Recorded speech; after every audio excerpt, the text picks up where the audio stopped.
Well, good morning, everybody. Hope you're all doing fantastically well. Leeds United off the back of a win against a really good side. Doesn't it sound lovely? Doesn't it sound fantastic? We're back here with the three things that we learned after last night. Let me know what your thoughts are in the comment section below. Engagement and interaction from you guys has been absolutely top draw. And what I'd like to say as well is our rates of engagement as well. You guys sticking around has been unbelievable. From the preview to the watch along to the instant match reaction, the new viewers but the returning viewers as well, everybody. What I want to achieve on this channel is not only if you've been here for the watch along, but I want you to stay and I want you to watch the instant match reaction and watch the next thing and the next thing, the three things. You know, the hard line with Gabe and you guys are doing that. The numbers that we're getting on the instant match reaction post game are absolutely fantastic and you're all coming over from the watch along. So well done to you guys and it's brilliant and the likes have been amazing as well. So thank you so much for that. Guys, let's get into your three things that we learned. We learned a fair bit last night, didn't we? Number one, you cannot rely on these officials. Daniel Farker quite rightly came out yesterday and battered them. Absolutely battered them, and he was actually furious, to be fair. He was almost replicating some of his actions and demonstrations on the sideline, gesticulating and doing all these sorts of things. He was pretty much doing that when he was talking about the officiating after the game. It's just a joke. This guy's been here before. We've seen this, Coventry, etc. And once again, he was back in for this game. And just the officiating, all three of them, just horrific. Absolutely horrific to get those two decisions wrong, which, by the way, they're not, in my opinion, tough decisions because the line of play is slow. The phase of play isn't rapid. You can't understand how he's got that so wrong. You look at the Schmidt, Nonto, Bamford sequence. You absolutely knew what ball Nonto was playing to Bamford. You knew what arc Bamford was making on that run. Al Tanaka is the second phase of play in that corner. The ball's headed down. The linesman then can at least get himself into position. And he's got that wrong as well. Two abhorrently bad pieces of officiating in this Leeds United game. And it does make you think, it does make you think, doesn't it? What's going on there? What's going on? So quite right, Farker's there calling him out, and hopefully this guy's nowhere near, or these guys are nowhere near Leeds United's final 5 games, which are absolutely huge in our, in our club's history, really, in terms of where we want to be and where we don't want to be.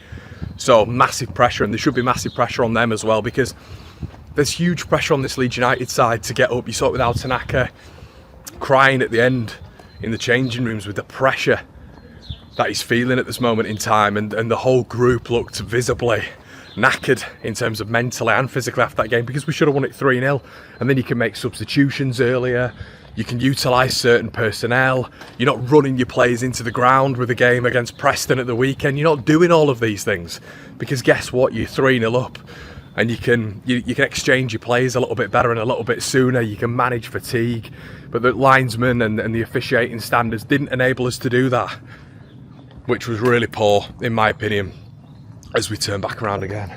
But yeah, really, really poor from the officiators. That's one thing we learned, and we knew this anyway, but you cannot rely on this lot. You've got to get yourself out of jail immediately and not rely on officials, because whether or not it's free kicks, wrong corners given, goals that have been given against us that weren't correct, managers being sent off when other managers haven't been sent off against us for doing the exact same thing. It's been an absolute shambles this season, probably the worst I've experienced as a football fan, and that's not good. It should be getting better, not worse. Things we learned as well. I looked at my instant match reaction last night and I disagree with what I said.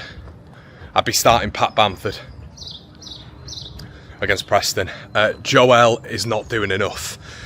The system, I don't think, works for him. I think Russell Martin's system at Swansea was a lot better for him, where any time he almost had the ball, he was also surrounded by Patterson and Obafemi, and the system worked for him a little bit better, in my opinion, and it looked a lot better. We did a video right at the beginning of when Joel Peru signed, and it was a bit of a confused one because, I mean, we're all a few of us on this side anyway, we're a little bit baffled as to how a player like that, a player who's very, very different to Timu Pukki in terms of style and application. Peru's much better than than Pukki in some ways, and vice versa. Was signing for Leeds United. There was other strikers out there who were a little bit more similar to your Teemu Pukki. You look at someone a little bit like Cameron Archer, a lot more attributes that are similar, as an example, to Teemu Pukki. Joel Perew's on the other end of the spectrum, really. So it was an interesting sign. Joel is, because he's a quality striker at this level, he will bag goals regardless of the system. But it doesn't suit him, and this is why he goes through these patches of really struggling. And last night, unfortunately, it's another example of, in my opinion, don't get me wrong, systematically it didn't quite work, but by Joel's standards, protecting the ball as a 6'1", 6'2" man, being able to compete with Johnny Howson, who I thought had him in his back pocket last night, that should not be happening. Howson winning duels, aerial duels against him. Peru at the weekend with 17 duels, aerial and ground, winning one of them. That is not helping Leeds. It's not a target. It's not, and once again, it's not Peru's game, but it should be more of his game because of his physical attributes. But for me, he's not doing enough at the minute, and one goal contribution in 9 or 10 completely backs that up. For me, I think I'll be starting Pat Bamford at the weekend. Joseph naturally is not going to. It doesn't feel like he's going to get a shout anymore for the remainder of the season. And I have to say, Patrick Bamford's last 2 cameo appearances have been superb. They've been absolutely superb. And there was a little clip that was going round, and look at his game state. We have to put that into the picture. The end of the game, Borough players are knackered, Leeds players are knackered. It's very different to starting a game, and like Pat will end up doing at some stage, I'm sure, missing big chances. So it's certain game states which are generally going to benefit him, of course, but what we do have to consider is his overall play. At the minute, he's coming into probably a patch of the season of which you're looking at and thinking, my God, he's actually fit and ready for 5-6 games, and this could be his patch for the season. His contribution this season could be getting Leeds up as Peru is faltering. As I say, Peru 1 goal contribution now in 9 or 10 games. It's not good enough for a striker. Ty Campbell wasn't good enough last night, but his goal contributions are still quadruple to what Peru's are, the exact same as Zian Fleming. It's got to be better, and I think we need a little bit of a change here. I think when Leeds are under pressure in the last 5 games, which I think inevitably at stages we will be, when you're under pressure, he's an out ball. And that's the big thing. He's the man who's going to win you a free kick. Peru doesn't win us any free kicks. He doesn't protect the ball. There's not a lot of gamesmanship and nastiness in his play, which Bamford does have. Now, as a striker, as a finisher, which is what we talk about all the time, I'm taking Joel Peru every day. And am I turning around to you guys and saying there's not going to be a massive chance that Bamford's going to miss? No, I'm not saying that to you at all, because there probably will be in there. And there'll probably be one of them where we're punching a wall. But the beautiful thing about this squad and the rotation that we have is we've got goals. Bearing in mind in January we had 53 goals in January. This team, when utilised properly, has a lot of goals in it. So it's not completely reliant on the strikers we've seen this season, with James getting as many as he has, Nonto getting as many as he has, Aronson chipping in, and obviously Solomon getting some goals in there as well, and Tanaka obviously raising his game, which should have been another goal for Tanaka last night. But hopefully his performances are giving Bamford a little bit of confidence, and I genuinely believe now going into the Preston game, which is going to be a physical game, which there's going to be points where we have to suffer, as there will against Bristol City. Bamford has to be there. He has to be there. We are not getting enough from Peru. And what we've got to bear in mind as well is when Joseph was starting games and Peru was coming off the bench, you were seeing a really good impact from Joel Peru. Do you remember the last 15-20 minutes of the game when teams were tired? I go back to Cardiff away earlier on in the season, came on, 15-20 minutes left, pinged the ball into the back of the net, lovely finish, and he can come on and do that. But he doesn't, for me, deserve to start if it is based on a meritocracy, which I don't think it is at Leeds.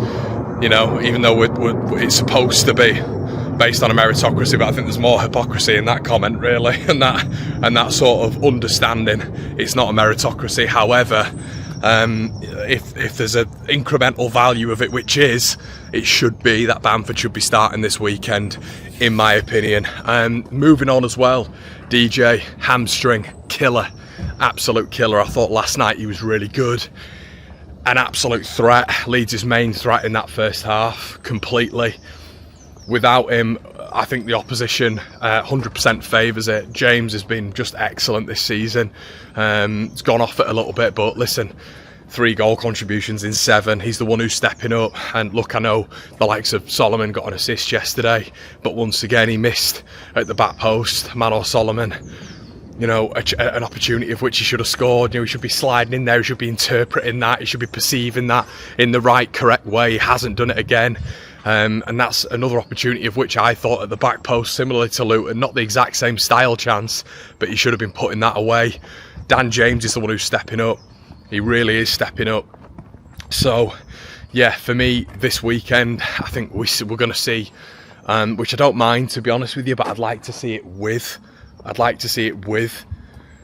Dan James, but I think you're going to see Nonso then come in. Amundsen's going to remain in the 10, and you're still going to see Manor Solomon obviously playing for Leeds. But it was interesting at the end as well, when it came to Ramazani, and Farke sort of grabbed hold of him and brought him to the away crowd. I can't help but feel a bit sort of cynical about that, with the lack of game time he's been given, last night included as well. And I don't know, was that just for image? I don't know what it was, to be honest with you, because it just doesn't feel that Ramazani's getting on, but he didn't look too disappointed, which maybe there's been a word between them both. You will get on, don't worry, because otherwise, obviously, I don't know why there's kind of this, I don't know, maybe good relation between them both, because it's just evident that Ramazani will be sold in the summer, so hopefully there's been a bit of verbal that he will be starting some games, and that would make me feel a little bit better as well, because it gives Leeds United increased chances of not only going up but winning the league.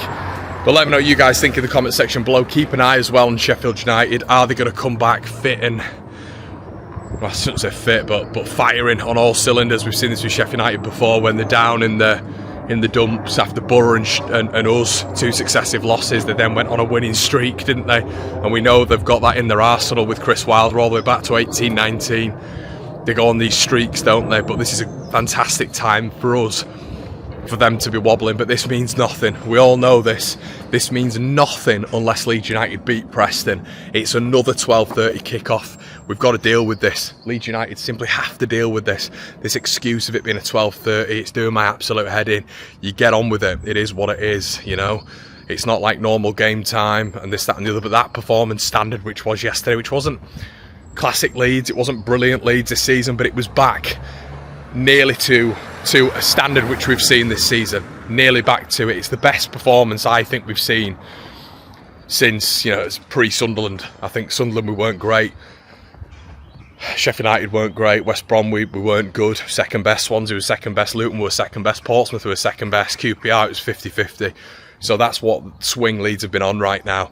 And as well, guys, there's a lot of people in the comment section being like, Connor, we've only lost one game in 25, 28, and that is right, and it's a great statistic, but it doesn't mean that we have to take away what Leeds have been like in the past month. We can't take that away. Leeds have been poor. They've been nowhere near it. We've come up against teams all in the bottom half, barring what your West Bromwich Albions. It's not been good enough. We all know that. So that statistic is correct, but Leeds have also been 15th in the form table, and we drastically needed that win. And we all know as well, there's more context when it comes to mentality.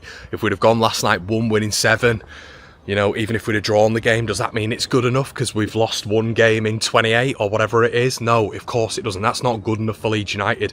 And also, you can lose 1 game in 28 and fall out of the top 2, so it doesn't really mean anything. So, context applied, not great, and we need to keep our form and get our form back up there. There's no reason why this squad, even without Dan James, you know, even with an out-of-form Peru, there is no reason why this squad shouldn't win the league. It's more than good enough. We've known this all season. We've got the best squad in the division, and this is why with Dan James out, you can still rotate Ramazani in there. You can still rotate Willian Yonso in there. With Dan James out, who else can do that? No other team can rotate with that quality. And that's what I've been talking about all season. Guys, let me know what you think in the comment section below. Really, really interested to hear what you think. Roll on to Preston, feet on the ground, but what an advantage it's been for Leeds United. Guys, I'll see you in a bit. Like, comment and subscribe.